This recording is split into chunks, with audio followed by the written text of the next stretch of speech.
Move it, Grandpa. You're in our spot. The voice was gravelly, thick with entitlement and cheap beer. It cut through the low murmur of the dusty roadside tavern like a rusty blade. Samuel Finch didn't flinch. At 91, he'd learned that the loudest noises were often the most hollow. He slowly turned his head, his neck creaking a quiet protest. His eyes, the color of a faded sky, settled on the man looming over him. He was large, draped in black leather adorned with skulls and chains, a walking caricature of menace. Behind him, 3 others from his club smirked, their postures radiating a lazy, predatory confidence. The old man's gaze was steady. It wasn't defiant. It wasn't fearful. It was simply patient, as if he were watching a storm cloud gather, knowing it would eventually pass. He was a small man, made smaller by age, his frame lost in a simple, worn tweed jacket. A small, tarnished American flag pin was affixed to his lapel, its colors muted by time. "I don't believe this spot had a name on it," Samuel said, his own voice a dry whisper, like leaves skittering across pavement. The lead biker, a man with a thick beard and a sneer that seemed permanently etched onto his face, let out a short, humorless laugh. "It does now? It's got my name on it. So get up before I move you myself." He jabbed a thick finger toward Samuel's chest, stopping just short of touching him. The threat hung in the air, thick and oily. Samuel's eyes drifted from the biker's face down to his own hands, resting on the worn wooden table. They were gnarled with arthritis, the knuckles swollen like old tree roots. The skin was a thin, translucent map of blue veins and brown spots. These hands had built a home, held his wife, cradled his children. They had also held a rifle in temperatures so cold the steel felt like it was burning his flesh. They had dug trenches in frozen earth and comforted dying friends. He slowly wrapped them around the cool, condensation-slicked glass of water in front of him. "There's no need for trouble," Samuel said, his voice remaining impossibly calm. "The bar is nearly empty. You can have any other table." This quiet reason seemed to infuriate the biker more than any insult could have. It was a dismissal, a refusal to play the game of intimidation by its rules. The biker's sneer tightened. "You don't get it, do you, old-timer? It's not about the table. It's about respect. And you're disrespecting me by sitting here." He leaned in closer, his voice dropping to a low growl. "Now, I'm going to say it one last time. Get up." Behind the bar, a young woman named Chloe was polishing glasses, her movements having slowed to a near standstill. She watched with wide, fearful eyes. She'd seen this club, the Serpent's Hand, Roland before. They were always trouble, bullying their way to free drinks and intimidating the other patrons. But they'd never gone after someone like this. Someone so old and frail. It felt wrong, like watching a wolf corner a sparrow. Samuel took a slow sip of his water. The deliberate, unhurried motion was a silent act of defiance. The biker's face flushed a deep, angry red. He finally snapped. With a guttural roar, he shoved the small table hard. It scraped violently against the floorboards and slammed into Samuel's chest. The old man was knocked backward, his chair tipping. He caught himself on the floor with one of those gnarled hands, his water glass shattering beside him. He didn't cry out. He didn't curse. He just looked up from the floor, his expression unreadable, as the bikers erupted in laughter. "See? Told you I'd move you," the leader crowed, planting his heavy boot right where Samuel's chair had been. He kicked a piece of the broken glass. "Should have listened, Pops." Chloe, the bartender, felt a surge of something hot and sharp in her chest, a mixture of fear and fury. She was just a college kid working a summer job, but this was a line that couldn't be uncrossed. As the bikers high-fived and claimed their prize, a dingy table in a mostly empty bar, she watched Samuel slowly, painfully, begin to push himself up. As he did, the cuff of his worn jacket slid back an inch. For a fleeting second, under the dim bar lights, she saw it. A small, faded tattoo on the inside of his wrist. It wasn't a skull or a pin-up girl. It was a simple design, a shield crossed by a lightning bolt and a dagger. It meant nothing to her, but it was precise, professional. It didn't fit the frail old man on the floor. It was a clue to a story she couldn't begin to guess. The impact of the floor, the hard, jarring shove, didn't just rattle Samuel's old bones. It rattled something deep inside his memory. For a moment, The grimy floorboards of the tavern dissolved, replaced by something else. Ice. Hard, unforgiving ice mixed with frozen mud and the blood of his friends. The beery laughter of the bikers faded into the high, thin whistle of the wind, a sound he hadn't truly heard in 70 years, but one his soul had never forgotten. Chosin Reservoir, North Korea. December 1950. The shove was from Corporal Jensen. "Down, Finch," he'd screamed, his voice raw and cracked from the cold.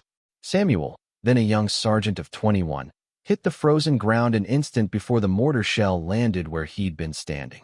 The explosion was a deafening roar, a concussion that felt like a giant's fist slamming into the world. It threw up a shower of black earth, shrapnel, and snow. He remembered the smell, acrid cordite, and the coppery tang of blood freezing in the air. The temperature was 30 below zero, and the wind felt like it was made of microscopic needles, seeking out any sliver of exposed skin. He had scrambled back up, his M1 Garand feeling like a block of ice in his hands. Jensen was gone. Just gone. A crater smoked where he had been. There was no time to mourn. There was never time. Ahead, through the swirling snow, he could see them coming. Waves of them, their quilted uniforms making them look like specters emerging from the blizzard. They blew bugles, a haunting, alien sound that was meant to break a man's spirit. It nearly did. His platoon was cut off, surrounded. They were out of ammunition, out of food, out of hope. Their radio was dead. Their orders were to hold the ridge at all costs, to protect the flank of the retreating 1st Marine Division. At all costs was a phrase young men in charge used. It meant some of you, or all of you, will die here. Samuel looked at the faces of his men, boys, really. Their faces were black with frostbite, their eyes hollow with exhaustion and terror. They were looking at him, their sergeant, their leader. He felt a strange calm settle over him then, the same calm he felt now, looking up from the barroom floor. It was the clarity that comes when you accept that your life is no longer entirely your own. He had picked up Jensen's Browning automatic rifle, checked its magazine, and found a defensible position behind a cluster of frozen rocks. "Fall back to the secondary line," he had yelled, his voice somehow carrying over the wind and the chaos. "Give me covering fire." He stayed there for 6 hours. Alone. He fed belt after belt into the bar, its barrel glowing a dull red in the gray twilight. He became a machine of noise and fury, a single point of resistance against an overwhelming tide. He wasn't thinking about heroism. He was thinking about the faces of his men. He was buying them time, 1 minute at a time. Each minute, a lifetime. The memory was so vivid he could almost feel the phantom recoil of the weapon against his shoulder, see the muzzle flash illuminating the ghostly figures in the snow. That was the last thing he remembered before the world went white, then black. He blinked, and the grimy floorboards of the tavern returned. The laughter of the bikers was just beery noise again, not the eerie sound of enemy bugles. The cold was just the draft from the poorly sealed door, not the soul-stealing chill of a Korean winter. He got one knee under him, his joints protesting with a fiery ache. He was just an old man who had fallen. That's all they saw. But for a moment, he had been Sergeant Finch again, holding the line. Chloe's hands were shaking as she fumbled for her phone behind the bar. She had to do something. Calling the local police seemed pointless. They'd take 30 minutes to arrive, and by then these thugs would be long gone. Her eyes darted back to the old man, now slowly pulling himself back into a different, unbroken chair. His dignity was a quiet rebuke to the biker's loud-mouthed victory. Then she remembered the tattoo. The shield, the lightning bolt, the dagger. It was a long shot, a crazy idea, but her grandfather had been in the army, and he always told her, if you see a soldier in trouble, you call the nearest base. They take care of their own. The nearest base was Fort Carson, a 40-minute drive away. She quickly Googled the number for the base's main gate, the public line. Her heart hammered against her ribs. What was she even going to say?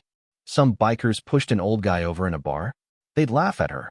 Still, she had to try. A gruff voice answered on the second ring.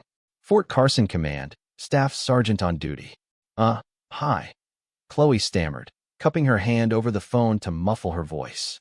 This is going to sound really weird, but I'm at a bar off Highway 24, the Rusty Spur, and there's an elderly man here, a veteran, I think, and he's being harassed by a biker gang.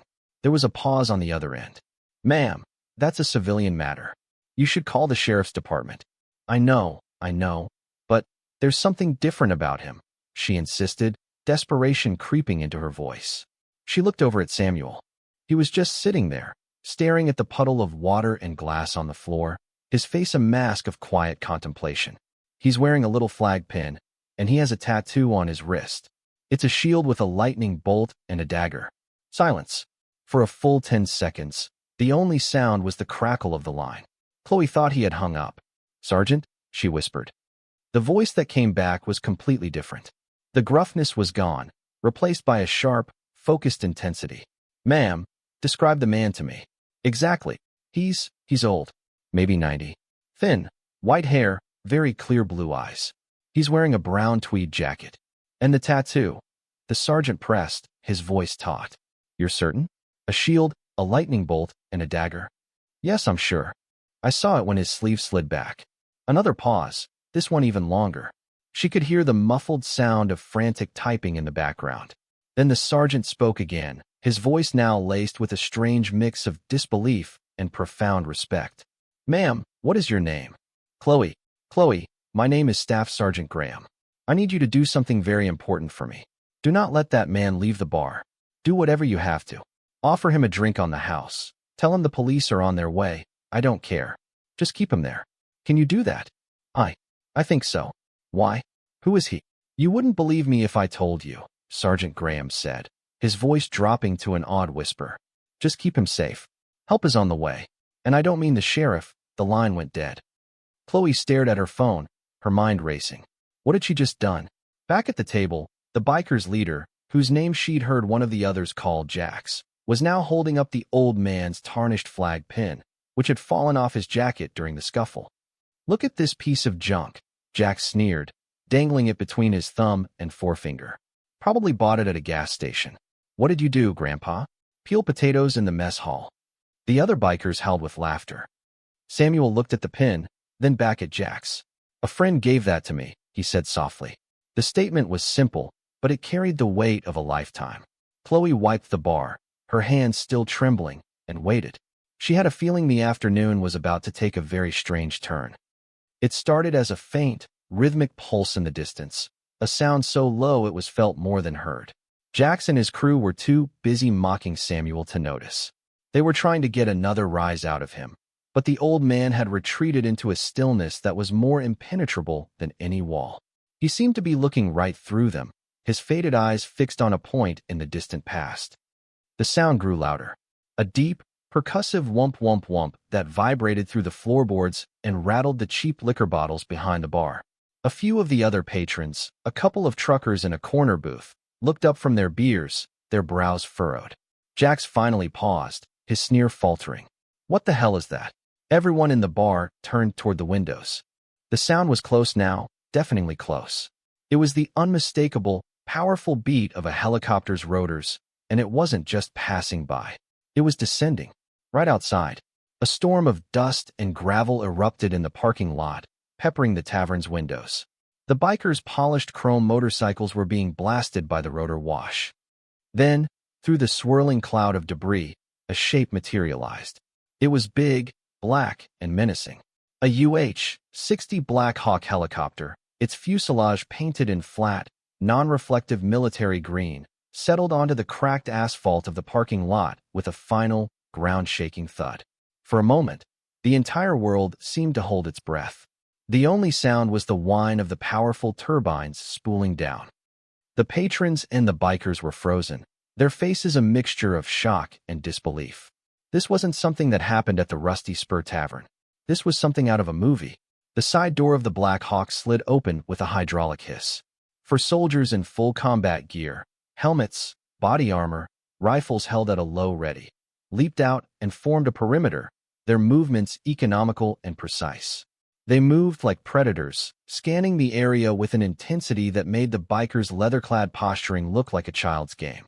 Then, a fifth figure appeared in the doorway. He was tall and broad-shouldered, wearing a crisp army dress uniform that bristled with ribbons and brass. On his shoulders were the two silver stars of a major general. He stepped out of the helicopter and onto the asphalt, his polished boots not making a sound. He surveyed the scene for a second, his gaze sharp and intelligent, before his eyes settled on the front door of the tavern. He began to walk toward it, his stride long and purposeful. The 4 soldiers fell into formation behind him. The bikers were speechless. Jax's mouth hung open, his face pale beneath his beard. The bravado had completely drained out of him, replaced by a primal, instinctive fear. He and his friends looked less like a menacing gang and more like a group of scared boys who had just kicked over the wrong anthill.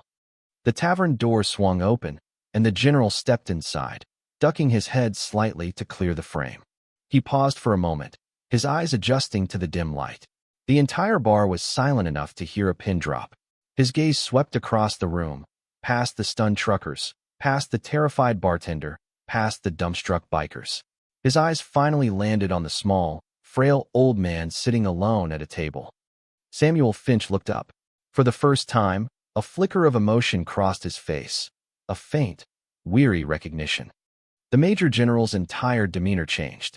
The hard, commanding presence softened, replaced by something that looked like pure, undiluted reverence.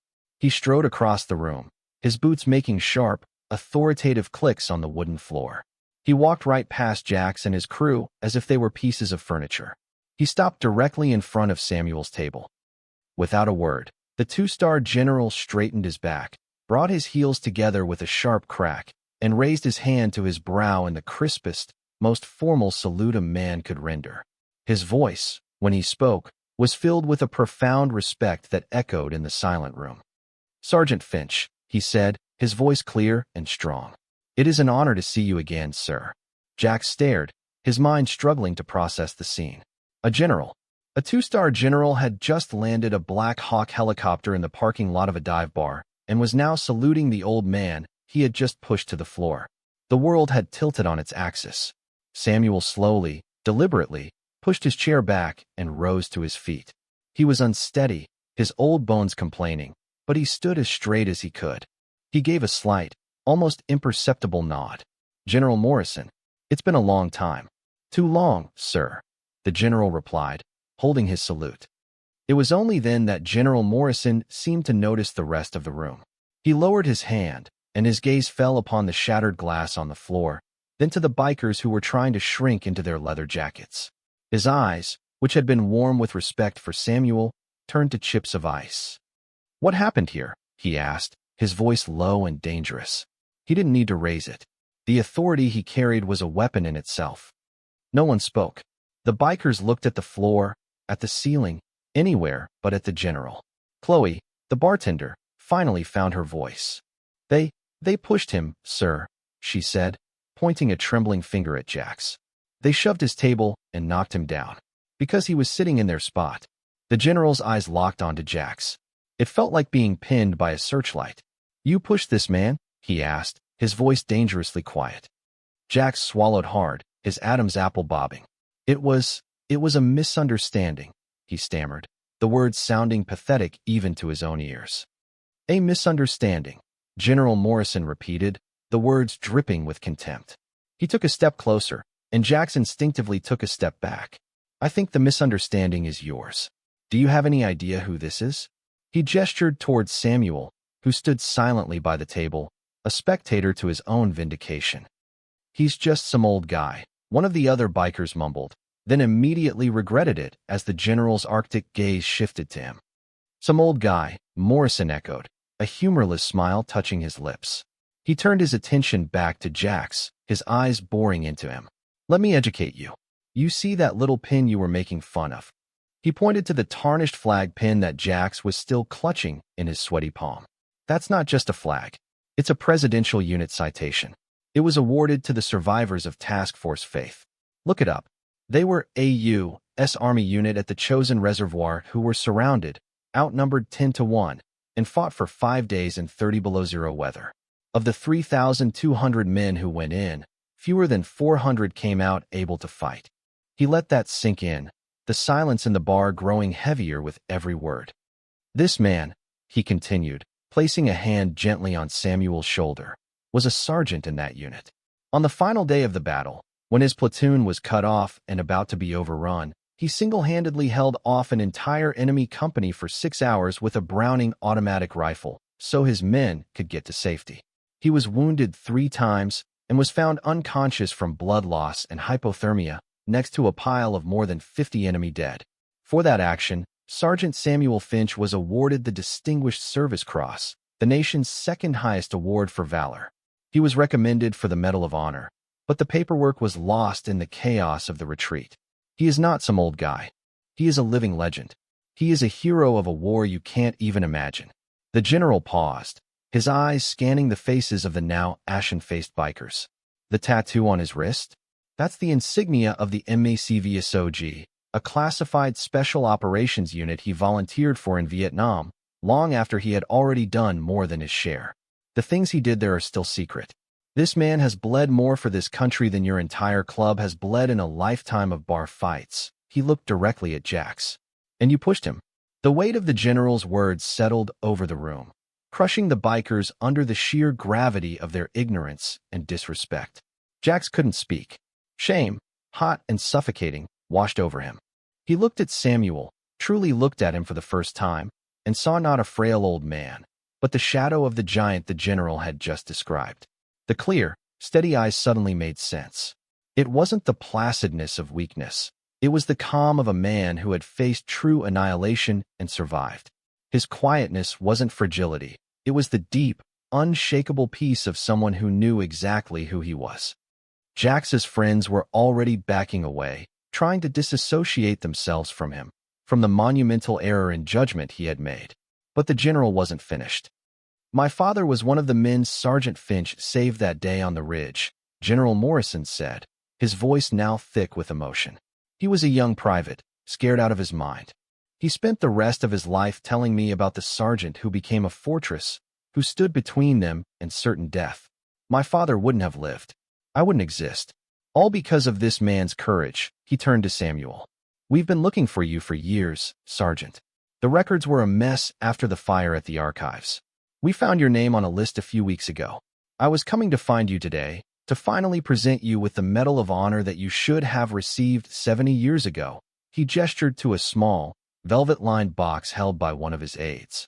And I find you being treated like this. In a country you practically built with your own sacrifice. The final blow landed. Jax felt like he'd been physically struck. He had harassed, mocked, and assaulted a Medal of Honor recipient. The shame was so profound it was nauseating. He finally dropped the small flag pin. It clattered on the floor, the sound echoing the shattering of his own pathetic ego. Sir, we can take you back to the base now, General Morrison said gently to Samuel. We have quarters prepared for you. A full honor guard is waiting.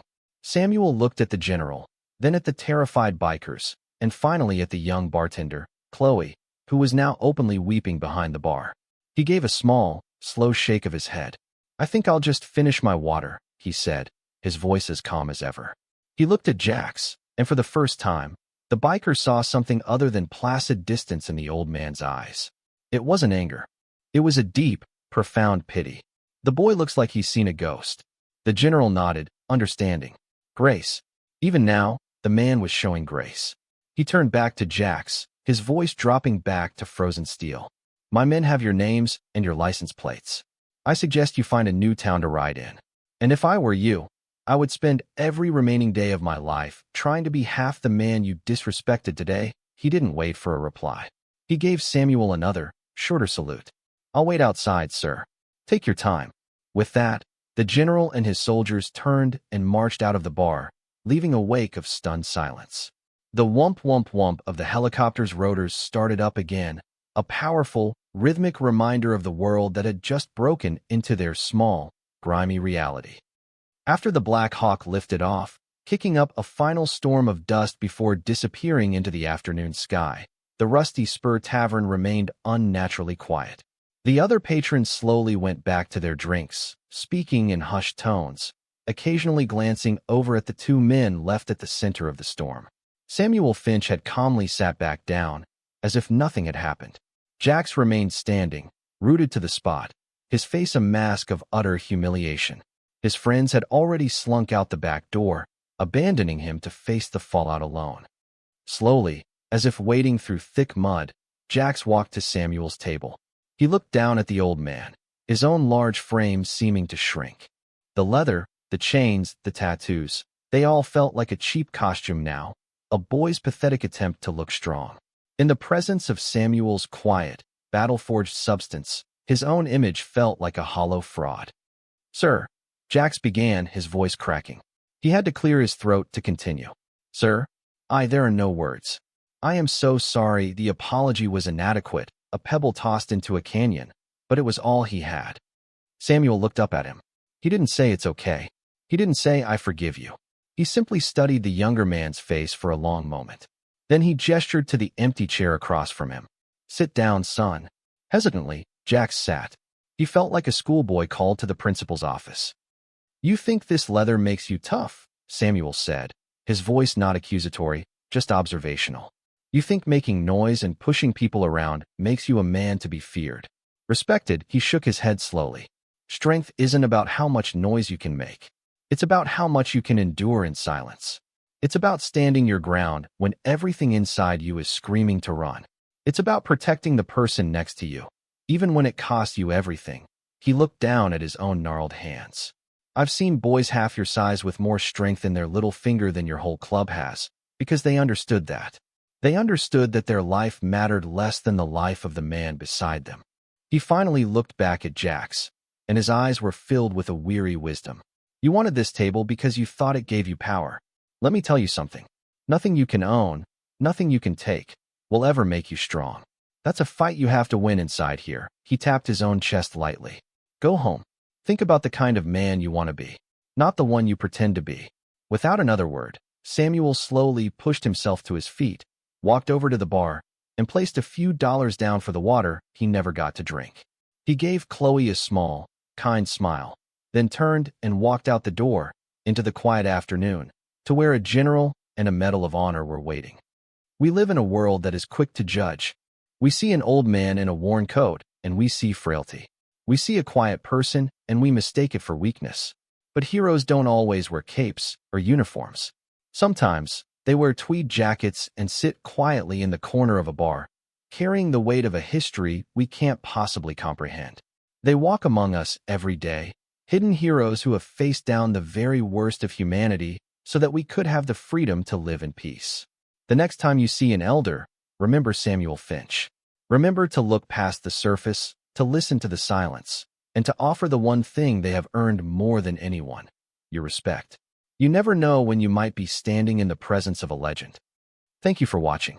If this story moved you, please consider liking this video and subscribing to our channel for more stories that honor the unsung heroes who live among us. Share this with someone who needs to hear it.